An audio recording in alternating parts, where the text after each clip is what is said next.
मनीष गुप्ता के परिवार को इंसाफ कब मिलेगा, इसी सवाल के साथ चर्चा की हम शुरुआत करते हैं। खास मेहमान जुड़ चुके हैं, उनका परिचय आपसे करवा देती हूं। शलभमणि त्रिपाठी जो कि प्रवक्ता हैं यूपी सरकार के, वो हमारे साथ भारतीय जनता पार्टी की ओर से जुड़ चुके हैं। इस वक्त अनुराग भदौरिया प्रवक्ता समाजवादी पार्टी के हमारे साथ मौजूद हैं। एमएच खान प्रवक्ता बीएसपी के मौजूद हैं। विक्रम सिंह जी पूर्व डीजीपी उत्तर प्रदेश के हमारे साथ जुड़ चुके हैं। संगीत रागिया आरएसएस के जानकार आपको टीवी स्क्रीन पर दिखाई दे रहे हैं। लेकिन सबसे पहले शलभमणि त्रिपाठी जी, शुरुआत आपसे ही करते हुए, वर्दी वाले कातिलों को उनके किए की सजा असल रूप में कब दिलाई जाएगी? 6 लोग सस्पेंड कर लिए गए हैं, लेकिन गिरफ्तारी कब होगी? पूरा प्रदेश सरकार से यही सवाल पूछ रहा है। देखिए चित्रा जी, बहुत ही दुर्भाग्यपूर्ण और दुखद घटना है। जैसे इस घटना संज्ञान में आई, माननीय मुख्यमंत्री जी ने सस्पेंशन के साथ साथ मुकदमा दर्ज करने के आदेश दिए। जैसा कि आपको पता है, मुकदमा दर्ज करने की जो कार्रवाई है संपन्न हो चुकी है। जो आरोपी पुलिस वाले हैं, फरार हैं, उनकी तलाश में छापेमारी हो रही है। 3 पुलिस टीमें गठित की गई हैं। उनके तमाम जो उनके ठिकाने हो सकते हैं, उनके घर पे, उनके तमाम जो और रिश्तेदार हैं, उनके यहाँ छापे मारे जा रहे हैं। और बहुत जल्द इस पूरे मामले में गिरफ्तारी करके सरकार ने इस पूरे मामले को स्पीडी ट्रायल में ले जाने का भी निर्णय दिया। फास्ट ट्रैक कोर्ट ले जाएंगे और जितना जल्द से जल्द पूरे मामले में न्याय दिलाने का प्रयास करेंगे। पीड़ित परिवार के साथ सरकार खड़ी है, माननीय मुख्यमंत्री जी खड़े हैं। जैसा कि आपने भी बताया कि मुख्यमंत्री जी की उनसे भेंट हुई है। मैं सुन रहा था कि उनकी धर्मपत्नी है, उनका एक बयान भी आया कि वो पूरी तरह से संतुष्ट।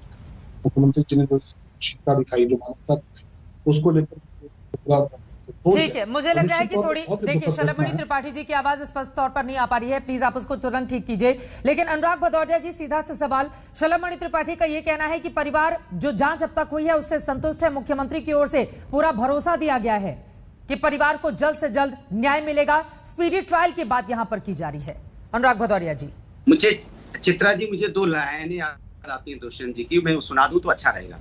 उनकी अपील है कि उन्हें हम मदद करें। चाकू की पसरियों से गुजारिश होगी, बताइए आप, कि उनकी अपील है कि उन्हें हम मदद करें। चाकू की पसलियों से गुजारिश, तो देखिए ये चाकू की पसलियों से गुजारिश कर रहे हैं। उत्तर प्रदेश की सरकार, उत्तर प्रदेश की जनता से कह रही मुझे वोट दे दो, हम आएंगे, आपकी सुरक्षा करेंगे, और यही सरकार इनके मौत का कारण बनी हुई है। और देखिए जो डीएम एसपी जो वहां पे रक्षक हैं, वो क्या कह रहे हैं? वो कानून को मानने को तैयार नहीं करे। कानून का क्या करोगे? कानून में जाके क्या करोगे? आप एफआईआर क्यों करवाते हो? मुकदमा क्यों रखवाते हो? इसको छोड़ो। तो ऐसे क्यों है जिनको कानून पे विश्वास नहीं है? ये सरकार वो है जो संविधान और कानून पे नहीं चल रही है, वो कानून को ही धोखा दे रहे हैं, कानून को मानने को तैयार नहीं है। तो ऐसी सरकार को क्यों लाए भाई? 6 पुलिस वाले सस्पेंड हो गए हैं अनुराग जी। क्या सरकार ने कार्रवाई करते हुए 6 पुलिस वालों को तुरंत सस्पेंड किया है? अरे चित्रा जी, कोई पहली घटना नहीं है। जिस तरह की घटना हुई है गोरखपुर में घुस के पीट दिया, इसके पहले लखनऊ में हुई थी। विवेक तिवारी को एक पुलिस वाले ने मार दिया, क्योंकि घूमने निकले थे, उन्होंने गोली मार दी। इसके यहाँ पे झांसी में भी यही कांड हुआ था, पुष्पेंद्र यादव को आपने मार दिया। हथरस में एक बेटी को बिना उसके माँ बाप के परमिशन से उसका अंतिम संस्कार कर दिया। एक घटना हो, रोज घटना पे घटना, घटना पे घटना, घटना पे घटना घटती चली जा रही। तो पुलिस क्यों है? प्रशासन ठीक है। शलभमणि त्रिपाठी जी वो कह रहे हैं घटना पे घटना घटती हुई चली जा रही है, और ये ठीक है, ठीक है, ठीक है, ये जवाब ले लेती हूँ, बाकी मेहमानों के पास जाऊंगी। ठीक है अनुराग जी, लगातार घटनाएं बढ़ती हुई चली जा रही हैं। शलभमणि त्रिपाठी जी, इस पर जवाब दीजिए। और ये अपने आप में बेहद गंभीर हो जाता है, रात के 12 बजे किसी होटल के भीतर घुसकर जो लोग आराम कर रहे हो उनको अपराधी इस तरह से पिटाई की जाएगी पुलिस की ओर से। कितनी विभत्स, जितनी भी तस्वीरें सामने आई हैं, वो व्यापारी थे पेशे से। मैंने कहा कि दुर्भाग्यपूर्ण घटना थी। रूटीन चेकिंग के दौरान ये पूरा ये वाकया हुआ है। निश्चित तौर पर गंभीर घटना, कार्रवाई वसूली है। एक एक करके प्लीज अनुराग जी, एक बार उनको बोल लेने दीजिए, फिर आप बोलिएगा। दोनों लोग बोलेंगे, आवाज साफ सुनाई नहीं देगी। अनुराग जी प्लीज एक बार उनकी बात हो जाए, फिर आप बोलिएगा प्लीज प्लीज। बहुत संवेदनशील मामला है। ठीक है, मैंने सवाल पूछा है, उसका जवाब मुझे सुनने दीजिए, फिर मैं लौटूंगी। अनुराग जी प्लीज। आपने गोली मार देते क्या? या रूटीन चेकिंग में आप बिना माँ बाप के परमिशन के अंतिम संस्कार कर देते क्या? यही सवाल मैं पूछ रही हूँ अनुराग भदौरिया जी, प्लीज अब जवाब सुनिए। आप पूरे उत्तर प्रदेश को मार डालोगे? वो तो कहो ये लोग बात सामने आ गई, समाजवादी रोड पे आ गए तो न्याय मिल गया। ठीक है, ठीक है, ठीक है अनुराग जी प्लीज। क्या नाम दे देते होंगे उसका? इसलिए बार बार कह रहे हैं कि उत्तर प्रदेश के अंदर में। अनुराग जी, मैं आखिरी बार आपसे बोल रही हूँ, आप सवाल का जवाब सुनिए, वरना मैं आपको म्यूट कर दूंगी। अनुराग भदौरिया जी प्लीज, हर चीज की अपनी एक मर्यादा होती है, प्लीज उसका ध्यान रखिए, क्योंकि बेहद गंभीर और संवेदनशील ये मुद्दा है। आपको मैं मना कर रही हूँ, जवाब सुनिए, आपकी बारी आएगी, आप बोलिएगा प्लीज। शलभ जी अपनी बात पूरी कीजिए। देखिए, मैंने कहा बहुत ही दुर्भाग्यपूर्ण घटना है, लेकिन उससे ज्यादा दुर्भाग्यपूर्ण ये है कि किस तरह घटिया राजनीति कुछ करने लोग पहुंच जाते हैं। मैं तो निवेदन करूंगा चित्रा जी, वो वीडियो में दिखाइए कि मनीष गुप्ता की पत्नी कैसे गुहार लगा रही है अखिलेश यादव जी से और समाजवादी पार्टी के लोगों से कि आपने हद कर दी है, आप कृपया यहाँ से चले जाइए। जब वह मुख्यमंत्री जी से मिलना चाह रहे थे, मुख्यमंत्री जी उनसे मिलने कानपुर पहुंचे थे, ये समाजवादी पार्टी के लोग उसमें बाधा बन रहे थे, उनको मिलने नहीं दे रहे थे। तो ये घटिया राजनीति कौन कर रहा है, उत्तर प्रदेश के लोग देख रहे हैं। बाकी एनसीआरबी के जो डेटा है उसमें स्पष्ट है कि उत्तर प्रदेश में कानून व्यवस्था बेहतर हुई है, उसको लेकर कुछ लोग बौखलाए हुए हैं। ये घटना दुर्भाग्यपूर्ण है। हम तो कहते हैं कि उससे पहले की समाजवादी पार्टी या कोई इस पर सवाल उठाता, मुख्यमंत्री जी ने संज्ञान लिया, कार्रवाई की, फौरन कार्रवाई करके गिरफ्तारी के आदेश दिए। लेकिन जो लोग बिल्कुल निचले स्तर की राजनीति कर रहे हैं, जो लोग घटिया राजनीति कर रहे हैं, उनको भी ये जरूर देश को देखना चाहिए कि कौन लोग हैं। और इसलिए मैं आपसे निवेदन करूंगा कि मनीष गुप्ता की पत्नी ने जो कहा है, संभवतः आपके चैनल पे हमने वो वीडियो देखा कि वो गुहार लगा रही है समाजवादी पार्टी के लोगों। ठीक है, मैं इस पर जवाब ले लेती हूँ, उसके बाद बाकी मेहमानों के पास जाऊंगी। अनुराग भदौरिया जी जल्दी से। ठीक है, ठीक है, ठीक है अनुराग भदौरिया, ठीक है। पार्टी का ये क्रेडिट चेहरा प्लीज एक एक करके अपनी बात रखेंगे, बारी बारी से बोलेंगे, बारी बारी से बोलेंगे। प्लीज प्लीज अनुराग भदौरिया जी जल्दी से अपनी बात कहिए। ठीक है, 3 और मेहमान इंतजार कर रहे हैं। पार्टी देखिए 48 घंटे हो गए, 48 घंटे बिना कोई एफआईआर नहीं की। इनके डीएम समझाने में लगे थे, समझाने में लगे थे कि मान जाओ मुकदमा मत करवाओ, करवाओगे तो आपको कोर्ट में बहुत समय लग जाएगा। तो आप बदमाश करेंगे, समाजवादी रोड पे आइए, समाजवादी के राज के समाजवादी पार्टी समाज के आपके सीएम साहब की नींद आ गई है, सब उड़न खटोला लेके भागे, जल्दी उड़न खटोला लेके जल्दी पहुंचो, समाजवादी आ गए, समाजवादी न्याय। दोनों लोग एक सेकंड सर, आप दोनों लोग जिस तरह से जुड़े हुए हैं साथ में बोलेंगे, कौन क्या बोल रहा है उसकी आवाज समझ में नहीं आएगी। एमएच खान साहब, मैं सीधे आपका आरोप करते हुए प्लीज आप दोनों लोग मेरी बात सुनिए, साथ में बोलेंगे तो किसी को भी समझ में नहीं आएगा। और कम से कम मनीष गुप्ता के परिवार के प्रति एक संवेदनशीलता वो भी टीवी स्क्रीन पर दिखनी चाहिए। इस तरह से लड़ने से कोई फायदा नहीं होगा, परिवार को इंसाफ का इंतजार है। एमएच खान साहब, अब मैं सीधे आपका रुख करते हुए, मुख्यमंत्री योगी ने तुरंत मामले का संज्ञान लिया, आदेश दिए, जिसके बाद एफआईआर दर्ज की गई है, 6 पुलिस वालों को सस्पेंड किया गया है। संतुष्ट है आप इससे? चित्रा जी, पहले तो मनीष जी के दुर्दांत हत्या के ऊपर मैं अफसोस जाहिर करता हूं और उनके आत्मा की शांति के लिए प्रार्थना करता हूं। देखिए, विक्रम सिंह जी बैठे हैं, हत्या के मामले में पुलिस को सस्पेंड करना कोई सजा नहीं है। एकदम रात के 12 बजे पहुंच करके आप होटल के रजिस्टर पर चेक कर सकते थे कि इनके पास आईडी है कि नहीं है। होटल के मालिक को, मैनेजर को आप तलब कर सकते थे कि आपने बिना आईडी के कैसे कमरा दिया। बिल्कुल, आप बिना पूछे 12 बजे रात में पहुंच करके आप लाठियों से पीट रहे हैं, डंडों से पीट रहे हैं। ये गुंडा राज इसी को कहते हैं, इसी को कहते हैं गुंडा राज। जिसको किसी का डर ना हो, जिसको किसी का खौफ ना हो, जिसको जान के किसी के परवाह ना हो। आप उसके बाद एसपी और डीएम ये बात कर रहे हैं कि कोर्ट के चक्कर लगाओगे, समझौता कर लो। क्या कार्रवाई किया गया योगी आदित्यनाथ जी की तरफ से? डीएम के ऊपर कौन सी कार्रवाई हुई, सीओ के ऊपर कौन सी कार्रवाई हुई, एसपी के ऊपर कौन सी कार्रवाई हुई, एसएसपी के ऊपर कौन सी कार्रवाई है? जिन लोगों का वीडियो वायरल हो रहा है, ठीक है, कह रहे हैं कि कोर्ट के चक्कर लगाते, महत्वपूर्ण सवाल है ये। बिल्कुल बिल्कुल, आखिर समझौते का दबाव क्यों बनाया गया संगीत रागी जी? उसके बाद विक्रम सिंह जी, मैं आपके पास आऊंगी, क्योंकि उत्तर प्रदेश की पुलिस को लेकर लंबी फहरिस्त है और वो भी आज से नहीं, पिछले 15-20 सालों के पूरे आंकड़े मैंने निकाल के रखे हुए हैं। इस तरह की स्थिति क्यों बच जाती है, इस पर आप जवाब दीजिएगा। लेकिन संगीत रागी जी, मौजूदा जो वीडियो सामने आए हैं वहां पर डीएम एसएसपी, मतलब इस तरह की स्थिति बन जाएगी जब बड़े बड़े अधिकारी बैठकर समझौते का दबाव बनाएंगे कि आप समझौता कर लीजिए, वो भी तब जब पुलिस की इस बर्बरता के कारण एक व्यक्ति की जान चली जाती है। चित्रा जी, यह एक बहुत ही जघन्य हत्या है और मुझे लगता है कि हमारे पैनल पर एक बहुत वरिष्ठ पुलिस अधिकारी हैं और वो मेरी इस बात से बिल्कुल सहमत होंगे कि पुलिस के अंदर जो पुलिस रिफॉर्म्स की बात आई है, वो पुलिस रिफॉर्म्स पर हम अभी भी गंभीर नहीं हो पाए हैं। बिल्कुल, जहां तक समाजवादी पार्टी और बाकी, एक मुझे याद है एक क्रिमिनल जस्टिस सिस्टम जो है 1993 में मैं एक सेमिनार में था दिल्ली में, तो उस समय एक चीज बताया गया था, the police should be trained how to beat even a criminal. मारना भी कैसे है, तो किस तरीके से मारना है ये भी पुलिस को सिखाने की जरूरत, एक तमीज सिखाने की आवश्यकता है। पर दुर्भाग्य से हमारे यहाँ ये अभी तक नहीं हो पाया है। जिस प्रकार से निर्मम तरीके से उनको मारा गया है, वो पीटा गया है, वो एक सभ्य समाज के लिए बिल्कुल स्वीकार्य नहीं है। जहां तक आरोपों का बात है तो मैं सिर्फ इतना बताता चलूंगा कि जब बीएसपी जब समाजवादी पार्टी की सरकार थी तो अखिलेश के 45 दिन के अंदर 699 मर्डर हुए थे, 263 रेप हुए थे और 249 जो है वो लूट की घटनाएं हुई थी। ये मार्च में 2012 और अगस्त 2013 के बीच का आंकड़ा है। और वही यदि नवंबर का आंकड़ा उससे पहले 2011 का ले लेंगे तो आपको जानकारी में आएगी कि करीब 3161 मर्डर हुए थे करीब एक साल के अंतर्गत उत्तर प्रदेश के अंदर। 1164 रेप हुए थे और 1831 जो है वो लूटपाट की घटनाएं हुई थी। तो ऐसा नहीं है, यदि आप देखेंगे कि उस समय का ऑर्गेनाइज्ड क्राइम और आज के ऑर्गेनाइज्ड क्राइम, एक जमीन आसमान का फासला आपको उत्तर प्रदेश में बहुत साफ दिखाई देता है। अब क्राइम में जमीन आसमान का फर्क हम कैसे करेंगे संगीत रागी जी? अभी तो हमें यही पता है कि 6 पुलिसकर्मी एक व्यापारी से पूछताछ करने के लिए पहुंचते हैं और मांगते हैं आईडी कार्ड। वो कहता है मैं आतंकी थोड़ी ना हूं, उसके बाद पिटाई शुरू कर देते हैं। और पुलिस वाले क्या इतनी पिटाई करेंगे कि किसी की जान चली जाए? पुलिस वालों के अंदर इतनी हिम्मत आ जाती है? आप तो हमारी सुरक्षा के लिए हैं, आप डंडे लेकर पिटाई करने के लिए पहुंच जाएंगे।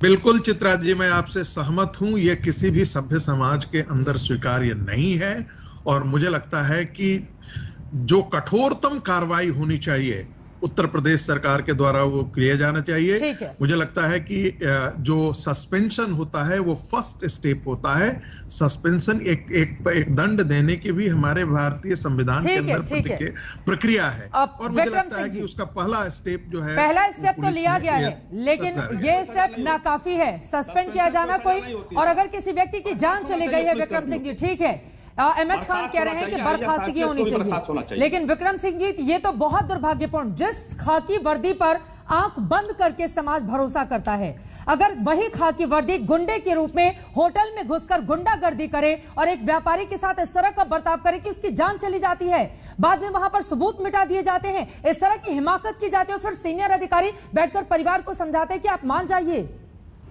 सस्पेंड किया जाना क्या काफी है? विक्रम सिंह जी। चित्रा जी, मैं 4 वाक्यों में अपनी बात समाप्त करूंगा।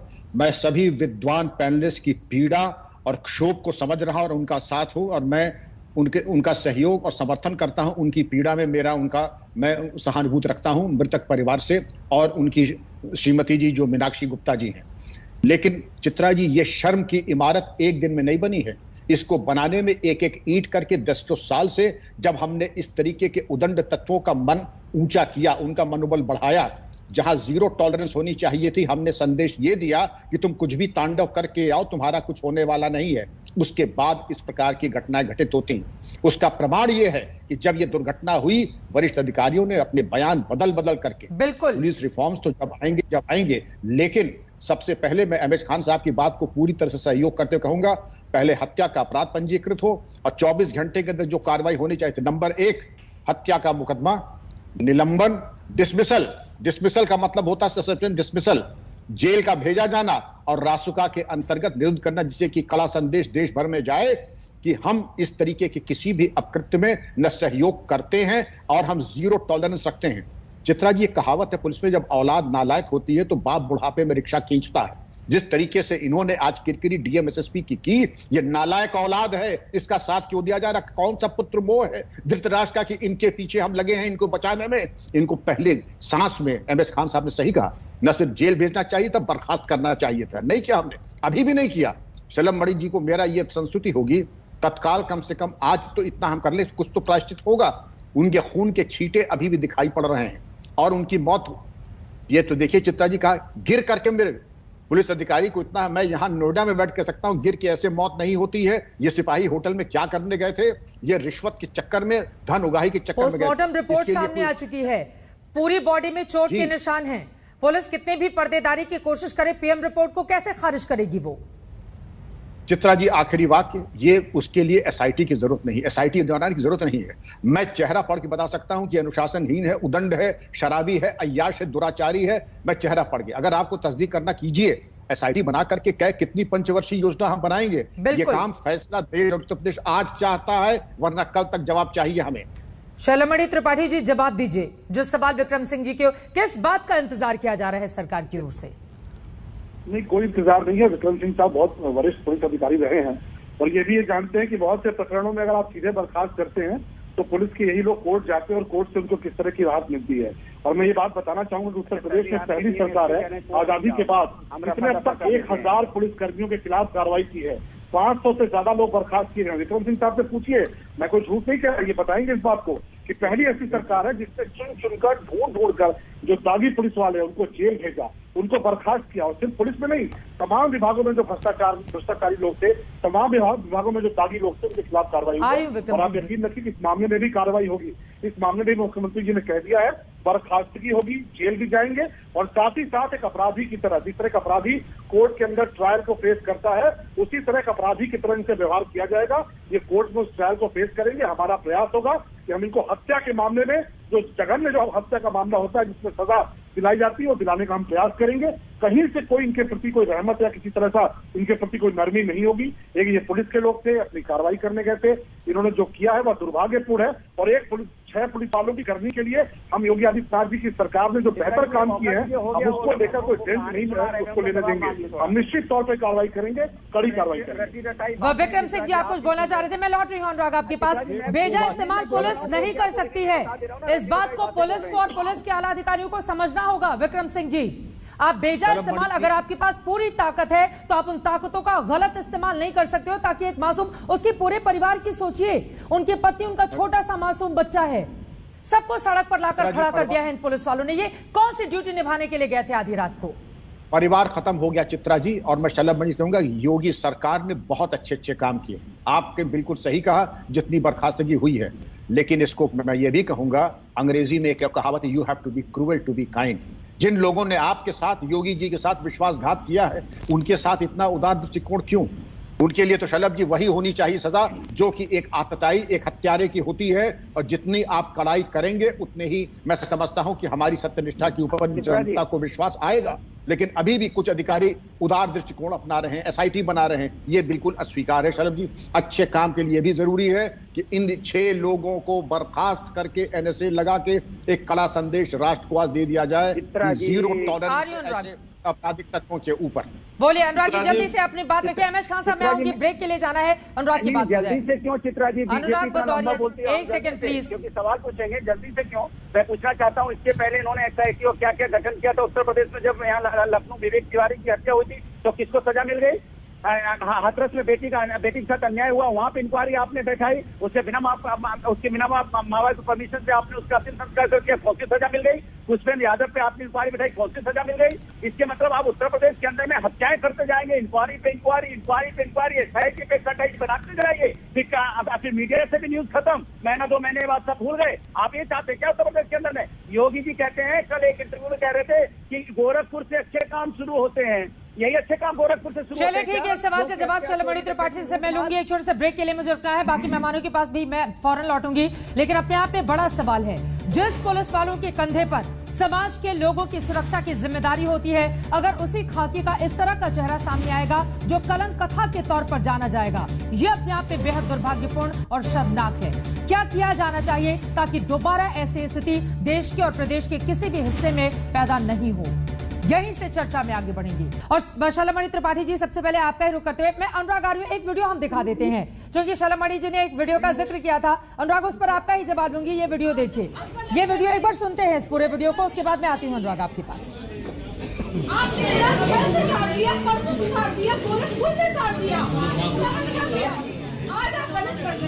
आप गलत कर रहे हो, आप भारतीय सभा गलत कर रही है। अभी तक सभा ने सही किया है, मेरा साथ दिया है, लेकिन आज सभा गलत कर रही है।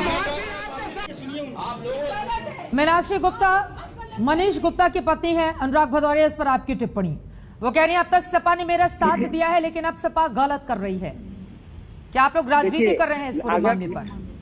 देखिए, हम लोग राजनीति नहीं करते। एक है ना, 24 घंटे में जिस पुलिस वालों ने पीट के हत्या कर दी, उस पर इन्होंने एफआईआर नहीं करवाई, उस पर हत्या का मुकदमा नहीं करवाया, पुलिस वालों को जेल नहीं भेजा, ऊपर से डीएमएसपी को समझाने के लिए भेज रहे हैं कि मुकदमा मत कराओ। मतलब डीएमएसपी भी कह रहे हैं कानून मानो ही मत, देश में कानून व्यवस्था ठीक है ही नहीं। सोचो आप, वो कानून की धज्जियां उड़ा रहे थे। तो समाजवादी पार्टी ने, अगर समाजवादी पार्टी रोड पे नहीं आती और उसको समाजवादी पार्टी के राष्ट्रीय अध्यक्ष अगर मिलने कानपुर नहीं जाते तो इनके मुख्यमंत्री का उड़न खटोला नहीं उड़ता। और हमने जो उड़ाया है ना उनका उड़न खटोला, हमने मांग की है कि उस बच्ची को, बहन को नौकरी दीजिए, सरकारी नौकरी क्लास 1 ऑफिसर बनाइए और उसको 2 करोड़ रुपए की आर्थिक मदद कीजिए। ये ठग मार के देंगे, नहीं तो नहीं देते। ये तो रफा दफा करने के लिए डीएमएसपी को भेज दिया था। शैलमणि त्रिपाठी जी, सपा के दबाव के बाद आप साथ दे रहे हैं क्या पीड़ित परिवार का? ठीक है अनुराग जी, ठीक है, हो गई आपकी बात। अब सवाल पूछ लिया है, जब आप सुन लीजिए। ठीक है, हत्या की थी इन्होंने, एक सेकंड, विवेक तिवारी की जब हत्या की थी तब समाजवादी पार्टी ने रोड उनको शांत कराई, जो वाइफ थी उसको नौकरी मिली। अनुराग जी, बहुत सारे सवाल अगर आप एक साथ पूछेंगे तो फिर उसका जवाब कैसे लेंगे? आपने अभी जो हमने वीडियो दिखाया, ठीक है, हो गई आपकी बात, ठीक है, और उसका डीएमएसपी का इस्तेमाल करते हैं। ठीक है अनुराग जी, हो गई आपकी बात। अनुराग की आवाज धीमी कीजिए, वो बात नहीं मान रहे हैं। बोलिए 5 सेकेंड। ये पुलिस प्रशासन का दुरुपयोग करते हैं। इसी तरह इन्होंने पंचायत चुनाव में दुरुपयोग किया था, कह रहे थे कि कैमरा बंद कर दो, मैं पीट के देख लूंगा। आज देखिए यहाँ कर रहे हैं। अब जवाब ले लेते हैं, ठीक है। अनुराग जी शांत रहिए, उनका ऑडियो डाउन कीजिए प्लीज। शैलमणि त्रिपाठी जी, सपा के दबाव में वो कह रहे हैं कि अब जाकर सरकार जागी है। चित्रा जी, एक वीडियो आपने दिखाया, ऐसे 10 वीडियो हैं। इन्होंने मनीष गुप्ता के भाई को धक्के मारे, उनके साथ गाली गलौज की। क्या ये होता है साथ देना? साथ देना वह होता है कि जैसे ही घटना मालूम चली, मुख्यमंत्री जी ने फौरन मुकदमा दर्ज करने के आदेश दिए। ये क्या कर रहे थे? इनको तो पता नहीं था घटना हुई है। उस वक्त तक मुकदमा दर्ज हो चुका था, उस वक्त तक कार्रवाई हो चुकी थी, उस वक्त तक गिरफ्तारी के आदेश हो चुके थे। लेकिन एक बहन जो कि गहरी विपदा में है, उसके घर पर जाके अभद्रता करना, क्या ये साथ देना होता है? एक महिला के साथ अभद्रता करना, क्या ये साथ होता है? एक उनके भाई के साथ धक्का-मुक्की करना, गाली गलौज करना, क्या ये साथ होता है? ये समाजवादी पार्टी ने जो घटिया राजनीति की है, आज पूरे देश को ये देखना आवश्यक था। इसलिए मैंने आपसे निवेदन किया था कि ये तस्वीरें दिखाइए। ऐसे और भी वीडियो हैं, ऐसे दसियों वीडियो हैं। हम सिर्फ ये कह रहे हैं कि सरकार साथ में खड़ी है और मुख्यमंत्री जी का पहले से कानपुर का दौरा प्रस्तावित था। और जैसे ही ये घटना मालूम चली, उन्होंने कहा कि परिवार को कानपुर बुलवाइए, मैं वहां पर मिलूंगा। मिलकर उनसे वार्ता हुई है। आपके पास वह वीडियो भी आ गया होगा जिसमें उन्होंने बताया है पीड़ित परिवार ने, उनकी पत्नी ने, कि वो पूरी तौर पर संतुष्ट है, क्योंकि मुख्यमंत्री जी ने बिल्कुल परिवार के अभिभावक की तरह उनसे बात की। लेकिन शैलमणि जी, मुख्यमंत्री को क्यों आदेश देना पड़ता है एफआईआर के लिए? हर इस तरह के मामले पर मुख्यमंत्री की ओर से आदेश जाएगा क्या कि आप एफआईआर कीजिए? ये काम तो स्थानीय पुलिस प्रशासन का है।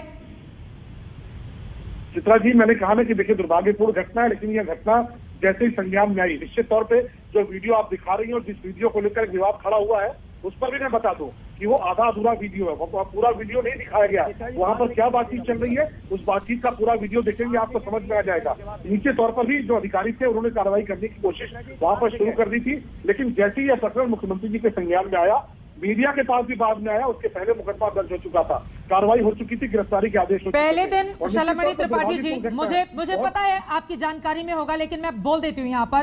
पहले दिन एसएसपी डॉक्टर विपिन टाडा का बयान, होटल में कुछ संदिग्धों के होने की सूचना मिली, तलाश में पुलिस पहुंची, हड़बड़ाहट में मनीष होटल के कमरे में गिर गए, चोट लगी और मौत हो गई।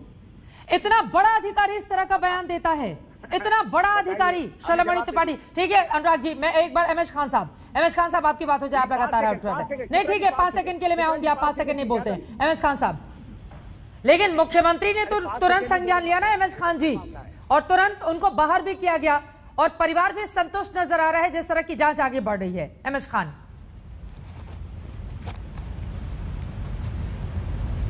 एमएच खान साहब तक आवाज नहीं पहुंच पा रही है, ऐसा लग रहा है।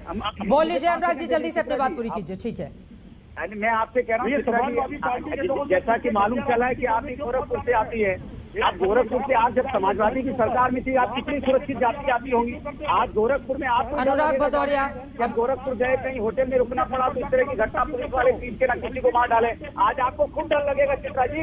इसलिए आप खड़े होइए, ये अन्याय कर रहे हैं चित्रा जी, आपको खुद डर लगेगा आज गोरखपुर जाने में, जो गोरखपुर की हालत हो गई है। पुलिस वाले नाम से पीट के मार डालते हैं, उसके ऊपर में समझौता। एक एक करके प्लीज अपनी बात, दोनों लोग बोलेंगे, समझ में नहीं आएगा।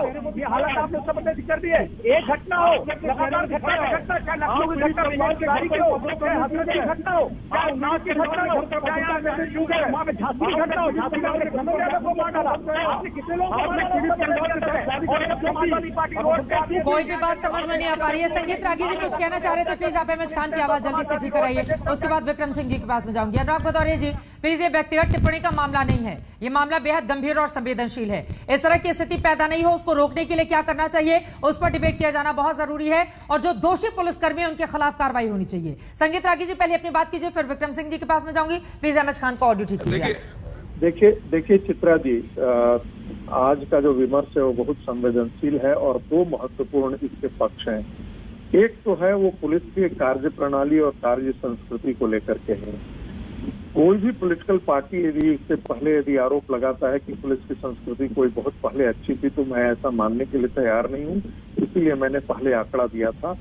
दूसरी बात, आपने बिल्कुल सही सवाल उठाया है कि क्या मुख्यमंत्री को ही हमेशा आदेश देने की जरूरत पड़ रही है एक एफआईआर करने के लिए भी। जो काम डीएम और एसपी के स्तर पर, जिला मुख्यालय के स्तर पर किया जाना था, उसके लिए ये उत्तर प्रदेश के मुख्यमंत्री को कहना पड़ रहा है, ये बहुत गलत बात है, ऐसा होना नहीं चाहिए। लेकिन जो विक्रम सिंह जी ने कहा था, यदि आप यदि नियुक्तियों में घपला करेंगे, गलत लोगों को आप अपॉइंट करेंगे, हमको पता है कि 18,000 नियुक्तियां हुई हैं, 22,000 नियुक्तियां हुई हैं और वो रद्द करने पड़े हैं, तो आपने उसको पाल पोस करके इनकैपेबल पुलिस फोर्स को आपने खड़ा किया है, तो वो कहाँ जाएंगे? यही सब काम करेंगे, ऐसे ही बनेंगे। उनकी कार्य संस्कृति एक डेवलप हुई नहीं है और ये तो हम देखते हैं। आप एक अदना सा आदमी को भी इस चीज को फेस करना पड़ता है, और ये सिर्फ उत्तर प्रदेश की बात नहीं है, भारत के किसी भी हिस्से में चले जाएं, पुलिस की कार्य संस्कृति को लेकर के हम ऐसे ही टिप्पणी करते रहते हैं और ये रवैया लगभग हर जगह सामान्य तौर पर देखा जाता है। इसलिए मैं बार बार ये जिक्र कर रहा हूँ, पुलिस रिफॉर्म एक बहुत बड़ी आवश्यकता है। एक नए लोकतांत्रिक समाज के लिए, एक सभ्य समाज के निर्माण के लिए पुलिस रिफॉर्म बहुत आवश्यक है। यकीनन पुलिस रिफॉर्म आवश्यक है, उस पर चर्चा भी बहुत होती है, लेकिन होता क्यों नहीं है? विक्रम सिंह जी, आप इसका जवाब दीजिएगा। एमएच खान तक आवाज हमारी पहुंच रही है। एमएच खान साहब, अपनी बात कीजिए। बार बार बीजेपी की ओर से यही कहा जा रहा है ना, जैसे ही मुख्यमंत्री के संज्ञान में ये बात आती है, उसके तुरंत बाद वो एफआईआर के आदेश देते हैं, सस्पेंड किया जाता है पुलिसकर्मियों को। परिवार भी यहां तक की संतुष्टि जाहिर कर रहा है कि अब तक की जो जांच हुई है हम उनसे संतुष्ट हैं। उनकी पत्नी का बयान सामने आया है। विक्रम सिंह जी जो बात कर रहे हैं, मैं उसको बिल्कुल सही मान रहा हूँ। सवाल इस बात का है कि ये इस वक्त ये करने का नहीं है कि तेरा राज मेरा राज, तेरा साथ मेरा साथ, ये करने का नहीं है। इनके जमाने में ये हुआ, उनके जमाने में ये हुआ। आज एक महिला विधवा हो गई, बच्चे छोटे छोटे हैं। आप 4.5 साल में 2007 में भी टूटी फूटी सरकार मिली थी बहुजन समाज पार्टी को। बहन कुमारी मायावती जी ने लॉ एंड ऑर्डर का व्यवस्था बिल्कुल चरण सीमा अच्छी तरह से किया था। आप 4.5 साल हो गया, मुख्यमंत्री को कहना पड़े कि एफआईआर दर्ज करो और एसपी और डीएम एसएसपी बैठ के तय करें कि आप इसको विड्रॉ कर लो। और ये देखिए, मैं बात साफ कह रहा हूँ, सस्पेंशन कोई सजा नहीं है, सस्पेंशन सजा नहीं है। अगर आप इकबाल दिखाना चाहते हैं, पुलिस का बुलंद करना चाहते हैं, तो एक बार 4 लोगों को सस्पेंड करके बर्खास्त करके दिखाइए कि इतनी हिम्मत भी हमारे अंदर है। हम प्रशासन करना जानते हैं, हम बर्खास्त भी कर सकते हैं। अगर एक बार बर्खास्त आप कर देंगे तो पुलिस का वो जो गुंडई वाला मनोबल है वो टूट जाएगा। जो पुलिस का काम करने वाला है तरीका, वो सही सामने आएगा। आपने देखा हाथरस कांड में क्या हुआ। हाथरस कांड में मनोबल बढ़ाने का काम किया गया, दलित महिला को रात में जला दिया गया और डीएम वहां का बरकरार रहा, एसपी बरकरार, बहुत देर के बाद हटाया गया। तो ये मनोबल, मुख्यमंत्री जी जब कहेंगे ठोक दो तो ठोकना शुरू कर दिया पुलिस वालों ने। शलभ त्रिपाठी जी, ठीक है, ये ठोक दो पर आपकी टिप्पणी ले लेती हूँ, फिर मैं विक्रम सिंह जी के पास जाऊंगी। शलभ जी, जवाब दीजिए। देखिए, पिछले 4.5 वर्षों में बहुत से पुलिस वालों ने उत्तर प्रदेश के लोगों की हिफाजत करते हुए अपना बलिदान भी दिया है, उसको भी याद करिए। इस तरह से एक किसी घटना को लेकर एमएच खान साहब को मैं कुछ जवाब भी देना चाहता था कि उत्तर प्रदेश में जब बहुजन समाज पार्टी की सरकार थी, क्या हुआ इसी सरकार में, किस तरह से होने शुरू हुए, किस तरह जेल के भीतर हत्या हुई, खान साहब उनको बोलने दीजिए। मैं इनको जवाब भी देना चाहता।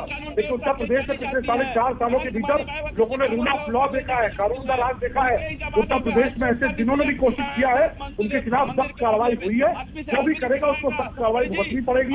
योगी जी की सरकार किसी को बख्शने वाली नहीं है, ये बहन मायावती जी की सरकार नहीं है। एक करके एमएच खान साहब अपने सवाल खड़े किए, आप सुन तो लीजिए जवाब प्लीज, एक करके अपनी बात रखेंगे, ठीक है। कार्रवाई करते हैं लोग। विक्रम सिंह जी, सब लोगों को ऑडियो डाउन कीजिए। विक्रम सिंह जी, सुधार कैसे आएगा? क्योंकि ये तस्वीरें परेशान भी करती हैं, विचलित करती हैं, पुलिस के ऊपर से भरोसे को कम करती हैं। सुधार कैसे आएगा और इस परिवार को इंसाफ कैसे मिलेगा? विक्रम सिंह जी। चित्रा जी, बहुत कड़वी दवा है जो कि कोई शायद कदाचित पीना नहीं चाहेगा। संगीत रागी जी ने बिल्कुल सही कहा, पुलिस सुधार ये सुप्रीम कोर्ट की दी हुई व्यवस्था है, कोई विकल्प नहीं है। लेकिन शायद ही किसी राजनीतिक दल ने इच्छा शक्ति दिखाई, क्योंकि इसको करने का मतलब पुलिस उनके हाथ की कठपुतली नहीं रहेगी, एक सत्यनिष्ठ, कर्तव्यपरायण, ईमानदार पुलिस होगी, जो कि वर्तमान में शायद ही कोई राजनीतिक व्यक्ति या राजनीतिक दल चाहता होगा। इसीलिए पुलिस सुधार जो कि कानून होना चाहिए था, आज नहीं है। संगीत रागी ऐसे चिंतनशील लोग इसकी वकालत नेशनल टीवी पे कर रहे, तब भी नहीं हो रही है, तो इसकी क्या वजह? दूसरी चीज, पुलिस लीडरशिप ये जिम्मेदारी थी, डीएम एसएसपी की जिम्मेदारी थी कि इस प्रकार के मिसकैरेज ऑफ जस्टिस को होने न दे। मिसकैरेज ऑफ जस्टिस जब हुआ तो डीएम एसएसपी बहुत बड़ी ताकत होती है। कहा जाता है जो डीएम एसएसपी नहीं कर सकता वो दुनिया में कोई नहीं कर सकता है। क्या मजबूरी थी कि आप क्या पंचायत कर रहे हैं, समझौता करा रहे हैं हत्या के मामले में? इसका मतलब यह है कि आपके अंदर बहुत उदार दृष्टिकोण था ऐसे हत्यारों के प्रति। अहमद खान साहब ने सीख कहा, इकबाल बढ़ाना था तो बर्खास्त करके जेल भेज देते और इनके ऊपर रासुका और लगा दे। फिर आप देखिए इकबाल कहां से जाता है। और शलभ बड़ी से मैं कहूंगा, जो विश्वासघात लोगों ने किया है योगी जी के साथ, कम से कम उसका प्रायश्चित तो कर लिया जाए कि इनके ऊपर ऐसी कार्रवाई हो जाए जो कि एक नजीर बन जाए। चित्रा जी, ये महत्वपूर्ण बातें आपकी ओर से कही गई हैं, लेकिन क्या यूपी सरकार इन बातों को मानेगी? इंसाफ कैसे मिलेगा? मनीष गुप्ता, हालांकि उनकी पत्नी की ओर से इस बारे में कहा गया है कि सरकार की ओर से जो भरोसा मिला है हम उससे संतुष्ट हैं। पूरे मामले में इंसाफ का इंतजार है और इंतजार इस बात का भी है कि पुलिस रिफॉर्म हो, ताकि दोबारा इस तरह की स्थिति पैदा नहीं हो और किसी भी होटल में या किसी भी हिस्से में, चाहे वो प्रदेश हो या फिर देश हो, पुलिस की ऐसी बर्बर तस्वीर हिंदुस्तान के सामने पैदा ना हो। इसी के साथ एक छोटे से ब्रेक के लिए हम रुकेंगे, लेकिन जो सवाल हमने पूछे थे उस पर क्या मिले हैं हमारे दर्शकों के जवाब। आज दंगल का हमारा सवाल था कि क्या यूपी पुलिस अपने अधिकारों का बेजा इस्तेमाल करती है? आपके जो जवाब हमें मिले हैं उनमें 74% ने हाँ में जवाब दिया है, जबकि 26% ने नहीं में जवाब दिया है। 74% एक बहुत बड़ी आबादी है। ऐसे में सवाल ये उठ रहा है कि जिन अधिकारों का बेजा इस्तेमाल यूपी पुलिस की ओर से किया जा रहा है उस पर अंकुश कैसे लगेगा, कैसे होगा कंट्रोल? इस पर लगातार आज तक की नजर बनी रहेगी। इसी के साथ दंगल में आज के लिए बस इतना ही। देश और दुनिया की बाकी खबरों के लिए आप देखते रहिए आज तक, बेमिसाल 20 साल।